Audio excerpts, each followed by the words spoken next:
ഗീർവാണൈരർത്ഥ്യമാനോ ദശമുഖനിധനം കോസലേ ശൃംഗേ പുത്രിയാമിഷ്ടിമിഷ്ട്വാ ദദുഷി ദശരഥക്ഷ്മാഭൃതേ പായസാഗ്ര്യം തദ്ഭുക്ത്യാ തത്പുരന്ദ്രീഷ്വപി തിസൃഷു സമം ജാതഗർഭാസു ജാതോ രാമസ്ത്വം ലക്ഷ്മണേന സ്വയമദ ഭരതേനാപി ശത്രുഘ്നനാംനാ. പദാനുപദം.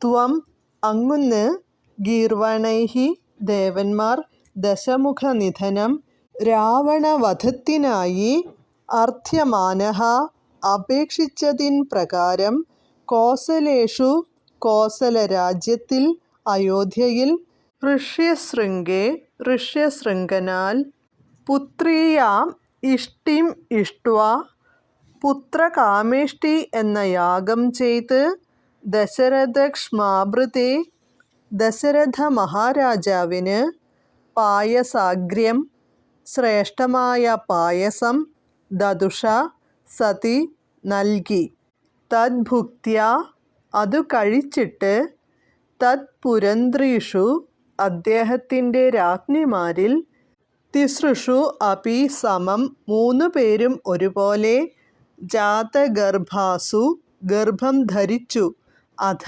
അനന്തരം, ലക്ഷ്മണേന ഭരതേന ശത്രുഘ്നനാംനാ അപി ലക്ഷ്മണനോടും ഭരതനോടും ശത്രുഘ്നനോടും കൂടി, സ്വയം രാമഃ ജാതഃ അങ്ങ് സ്വയം രാമനായി അവതരിച്ചു.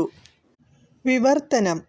ദേവന്മാർ രാവണവധത്തിനായി അങ്ങയോട് വിഷ്ണുവിനോട് അപേക്ഷിച്ചതനുസരിച്ച് കോസല രാജാവായ ദശരഥൻ ഋഷ്യശൃംഗന്റെ സഹായത്തോടെ നടത്തിയ പുത്രകാമേഷ്ടി യാഗത്തിനൊടുവിൽ ലഭിച്ച പായസം കഴിച്ച്, ദശരഥന്റെ രാജ്ഞിമാരിൽ 3 പേർ ഒരുപോലെ ഗർഭം ധരിച്ചു. തുടർന്ന് അങ്ങ് രാമനായി അവതരിച്ചു. ഭരതലക്ഷ്മണ ശത്രുഘ്നന്മാർ അങ്ങയുടെ ഇളയ സഹോദരന്മാരായും ജനിച്ചു. ഹരേ കൃഷ്ണ ഹരേ കൃഷ്ണ ഹരേ കൃഷ്ണ കൃഷ്ണ കൃഷ്ണ ഹരേ ഹരേ, ഹരേ രാമ രാമ രാമ ഹരേ ഹരേ.